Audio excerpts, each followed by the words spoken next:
5 जून से शहीद स्मारक पर डिंपल मीणा के इंसाफ का आंदोलन चल रहा है और आज 15 जून यानी कि 10 दिन छोड़ के 11 दिन आज हो चुके हैं। एक तरफ जहां डिंपल मीणा के इंसाफ के लिए सर्व समाज इकट्ठा हो चुका है, बड़ा आंदोलन बन चुका है, वहीं आज एक ऐसा एपिसोड इस पूरे मामले में आया कि पूरे मामले ने यू टर्न ले लिया। बात करेंगे कि राजस्थान के एक बहुत बड़े अखबार में यानी कि मीडिया में एक खबर जो आज प्रकाशित हुई, उसने हर एक आंदोलनकारी को झकझोर कर रख दिया। मानो कि अब डिंपल को इंसाफ मिलेगा तो मिलेगा कैसे, सबके जीवन में सवाल है, लेकिन हिम्मत हारने का नाम नहीं ले रहे। राकेश आमजन हमारे साथ हैं। मेरे हाथ में एक अखबार की कटिंग है, इसमें साफ लिख रहा है कि मूक बधिर बालिका की जहर देने से हुई मौत। जहर उसके परिजनों ने दिया, जिसको चिन्हित पुलिस कर रही है, और रेप की पुष्टि यानी बलात्कार की पुष्टि नहीं हुई, जैसा कि जो एक्सपर्ट की टीम को उसने बयान दिए, ऐसा इसके अंदर लिख रहा है।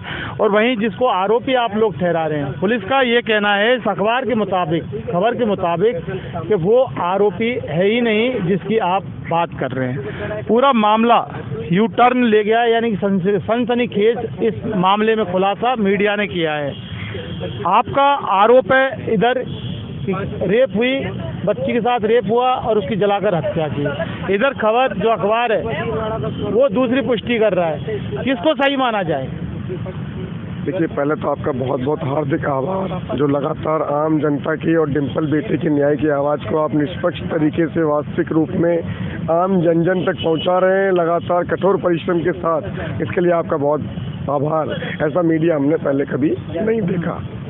दूसरा आपका जो सवाल है तथाकथित राजस्थान पत्रिका अखबार के, आप जो फुटेज ये जो है इसके आधार पे, तो पता नहीं कौन सा चमत्कार है, जादू मंत्र है, झाड़ा फूंक है इन लोगों के पास में। आप खबर पे स्पष्ट रूप से देखिए कि किसी भी प्रकार का कोई IPS, RPS अधिकारी, पुलिस अधिकारी या सिविल अधिकारी या डॉक्टर्स का बयान इसमें कहीं भी छपा हुआ दिख रहा है आपको? नहीं दिख रहा। मीडिया से मैं पूछना चाहता हूँ, इन्वेस्टिगेशन मीडिया से। नहीं, हमें नहीं दिख रहा। नहीं दिख रहा।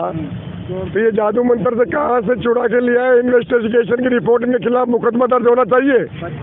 जो राजस्थान पत्रिका अनुसंधान के तथ्य ओपन कर रही है अविधिवत रूप से, ये अपराध है। ये गोपनीय पत्रावली होती है अनुसंधान, जो अनुसंधान अधिकारी, अन्वेषण अधिकारी और संबंधित सुपरविजन अधिकारी ही उसको देख सकते हैं, वो भी ऐसे गंभीर अपराध में। इनके पास कहाँ से वो एक्सपर्ट की रिपोर्ट आ गई, पोस्टमार्टम की रिपोर्ट आ गई, जहर की रिपोर्ट आ गई इन लोगों के पास में?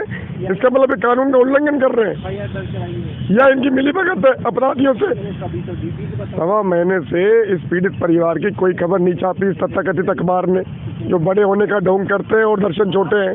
तो जनता को समझना चाहिए, ऐसी अखबारों की प्रतियां कल ही समाचार पत्र वितरक से कह के बंद कर देनी चाहिए, जो गरीब, दलित और किसानों की आवाज को नहीं दिखाते। इसमें ये देखिए लाल रंग में मेडिकल बोर्ड की रिपोर्ट, बलात्कार की पुष्टि नहीं हुई। निकट तो बोर्ड इनके दोस्त है या संविधान के विपरीत आउट ऑफ काम करता है इनसे निजी रूप से मिलके? हमने तो कहीं देखी नहीं। इनके पास कहाँ से आ गई मेडिकल बोर्ड की रिपोर्ट? परिजनों को नहीं दे सकते। परिजन बिना रिपोर्ट के घूम रहे हैं बार कि साहब हमको रिपोर्ट दीजिए आप। अच्छा, परिजन पास नहीं है अभी तक रिपोर्ट? परिजनों के पास आज तक 1.25 महीने में ये सूचना नहीं है कि ये बच्ची जली कैसे, किसने जलाया, कैसे जली, कब जली। ये 1.25 महीने में किसी अखबार के पास खबर नहीं है, जवाब नहीं है, ना पुलिस अधिकारी के पास जवाब है, ना किसी अखबार में आई। फिर 1.25 महीने बाद ये खबर इनके पास कहाँ से आ गई? जब पुलिस सुरक्षा में इलाज चल रहा है ICU में जले हुए बच्चे का, उसको कोई जहर किस प्रकार दे जाएगा? क्या पुलिस का सवाल नहीं है सुरक्षा का, या स्वास्थ्य विभाग का, डॉक्टर्स का, अस्पताल प्रशासन की ड्यूटी सुरक्षा की नहीं है? इनके खिलाफ मुकदमा दर्ज नहीं होना चाहिए? जो मृतक है डिंपल, उसके खिलाफ जो है सुरक्षा पैदा करी है अस्पताल प्रबंधन, प्रशासन ने और पुलिस ने, तो इनके खिलाफ FIR नहीं होनी चाहिए? उसके जीवन को जो खतरे में डाला है। दिखाता हूँ मैं कोटा की, किस कदर परेशान होकर एक सामूहिक दुष्कर्म की पीड़िता ने आत्महत्या कर ली पेट्रोल डाल के। 4 दिन बाद कह देना कोई अखबार से मिली भगत करके जी साहब ये तो पागल थी, इसलिए जल गई, दुष्कर्म ही नहीं हुआ। तो जनता को जागना होगा। इस तरह जो मिली भगत करके सिर्फ पूंजीपति भ्रष्टाचारियों की संरक्षण में काम करते हैं, जो समाचार पत्र और मीडिया, उनका बहिष्कार किया जाए और उनसे जनता की उनकी खबरों की प्रामाणिकता को नहीं माने। इतना गहरा अनुसंधान चल रहा है, पॉस्को एक्ट लगना चाहिए था, ST/SC से बिलोंग करती है बच्ची, वो लगना चाहिए था, वो कोई अखबार नहीं दिखा रहा है। तो जनता ऐसे अखबारों को बंद कर दे जो जनता को नकली चीजें दिखा के नकली। तो यानी कि राकेश आमजन, ये माना जाए कि अब ये आपका आंदोलन वाकई डैमेज होने की तरफ जा रहा है, या फिर ये आंदोलन जिस गति से शुरुआत से बढ़ रहा था उसमें गति और आएगी? दोनों में से क्या रहेगा आंदोलन का नतीजा, और इंसाफ डिम्पल को कब और कैसे मिलेगा? ये एक बहुत बड़ा अहम सवाल है। आम जनता अब आपसे पूछना चाहती है, क्योंकि आम जनता आपके साथ जुड़ी है। मामला मीडिया का है, एक तरफ इन्वेस्टिगेशन मीडिया जो दिखाता है वो जनता देखती है, वहीं दूसरी तरफ आज एक बड़ी मीडिया ने जो दिखाया उसको भी जनता ने देखा। कन्फ्यूजन जनता में है, कैसे कन्वेंस करोगे? देखिए, बड़ा कोई नहीं है, बड़ा वो है जिसमें कर्म है, गुण है और जिसमें त्याग है। कोई बड़ा पूंजीपति होने से बड़ा नहीं बन जाता है, उसका त्याग तब भी है। इन्वेस्टिगेशन मीडिया का त्याग है, तप है, सच्चाई के प्रति, संविधान के प्रति निष्ठा है। इस तरह पूंजीपतियों की गुलामी करना, भ्रष्ट सरकार और भ्रष्ट अफसरों के कृत्यों की गुलामी करना, वो बड़ा मीडिया नहीं है। तो आज जो डैमेज करने का, भ्रमित करने का प्रयास किया गया है मीडिया के द्वारा, खबरों को झूठे आधार पर और विधि का उल्लंघन करके, क्योंकि ये पॉसिबल नहीं है कि अनुसंधान अधिकारी से कोई छीन के ले जाए मेडिकल रिपोर्ट, अनुसंधान अन्वेषण अधिकारी से कोई बयानों की कॉपी ले जाए, किसी प्रकार का मेडिकल संबंधी या कोई और किसी भी प्रकार का अनुसंधान का अन्वेषण का दस्तावेज मीडिया के पास कैसे जाएगा? उन्हें क्यों लीक किया जाएगा?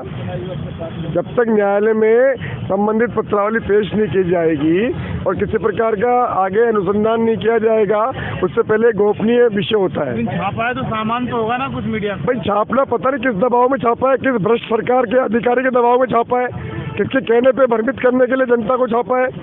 और भी तो मीडिया है, इन्वेस्टिगेशन मीडिया भी तो है। और 1.25 महीने से क्यों नहीं छाप रहे आप?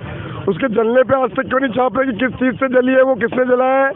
जो पहला प्रथम बिंदु अनुसंधान का, उस बिंदु को आप क्लियर कीजिए। बार बार कभी करंट कह रहे हैं, कभी डीजल कह रहे हैं, कभी DP कह रहे हैं, कभी आप अब जहर के लिए कह रहे हैं। आपको पता भी है जहर का सेवन करने के बाद शरीर पे किस प्रकार की प्रतिक्रियाएं होती है प्रथम दृष्टया, वो आज 1.25 महीने बाद बता रहे हैं वो। और जिम्मेदारी पुलिस की है, इनके खिलाफ FIR होनी चाहिए। इनकी कस्टडी में इतने संगीन अपराध में सुरक्षा की जिम्मेदारी बनती है अस्पताल प्रबंधन की, प्रशासन की। इस प्रकार तो हर कोई किसी को जहर देके मार देगा ICU में।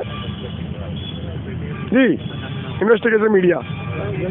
देखिए, बहरहाल मामला सामने है, लेकिन इतना जरूर कि आज एक बड़े अखबार में जो खबर छपी डिम्पल को लेकर, उससे हर एक के व्यक्ति में आक्रोश जरूर है।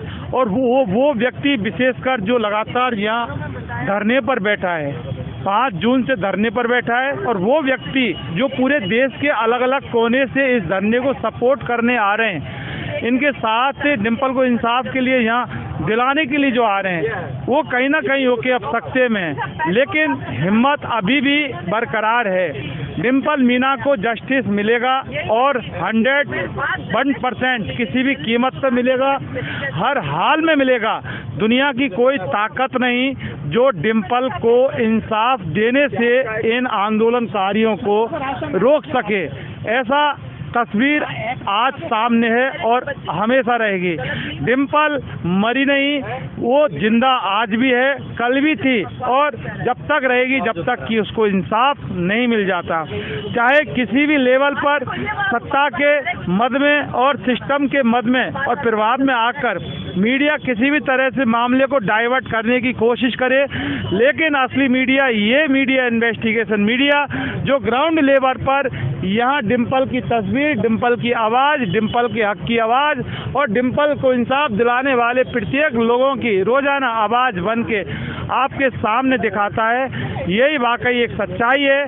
सच्चाई वो नहीं जो आज एक बड़े मीडिया में छपी, जैसा कि राकेश आमजन ने पूरे कानून सम्मत और विधिवत रूप तरीके से जिस तरह से कटघरे में खड़ा कर दिया इस मीडिया घराने को, तो धिक्कार है ऐसे मीडिया को, और धिक्कार है ऐसे सिस्टम को, और धिक्कार ऐसे प्रशासन को जो गोपनीय दस्तावेज को भी किस तरह से वो छापते हैं, किस तरह से भ्रमित करते हैं। कुछ कहना चाहते हैं? पीड़ित परिवार के पास कोई जानकारी आज तक अनुसंधान की, पोस्टमार्टम की, मेडिकल की नहीं है, इलाज की नहीं है, लेकिन ये वो मीडिया किस बिहाव पर छाप रहा है जो गोपनीय दस्तावेज है पत्रावली का। तो टोटली ये दबाव में षड्यंत्र है। जो दोषी पुलिसकर्मी जिन्होंने अनुसूचित जाति जनजाति अधिनियम जिस समुदाय की बालिका थी उस अधिनियम के तहत एफआईआर नहीं काटी, तो ये सुनियोजित चाल है मामले को दबाने की। सरकार की प्रतिष्ठा का सवाल था, गुणवत्ता का सवाल था, जिसको भजन सरकार नकली तरीके से कायम रखना चाहती है, तानाशाही के माध्यम से कायम रखना चाहती है। तो ये नहीं चलेगा। नारी की महिमा कायम होगी, डिम्पल बेटी को, सर्व समाज की बेटी को न्याय मिलेगा और संविधान के मूल्यों की महिमा को कायम रखा जाएगा। इस प्रकार पुलिस के भ्रष्ट अफसर और भ्रष्ट अफसरशाही, नौकरशाही, ब्यूरोक्रेसी का संरक्षण नहीं चलेगा अपराधियों को, ये मान के चलिए। इंकलाब जिंदाबाद। बहरहाल इंसाफ कब मिलेगा, किस तारीख को मिलेगा, किस वक्त को मिलेगा और किस समय मिलेगा, ये कोई नहीं जानता। भविष्य के गर्त में छुपा हुआ है, लेकिन ये सब जानते हैं कि डिम्पल मीना को एक दिन इंसाफ मिलेगा, यही मिलेगा, यही मिलेगा और कहीं नहीं मिलेगा। इन्वेस्टिगेशन मीडिया के लिए पवन कुमार के साथ शहीद स्मारक से मैं जितेंद्र शर्मा।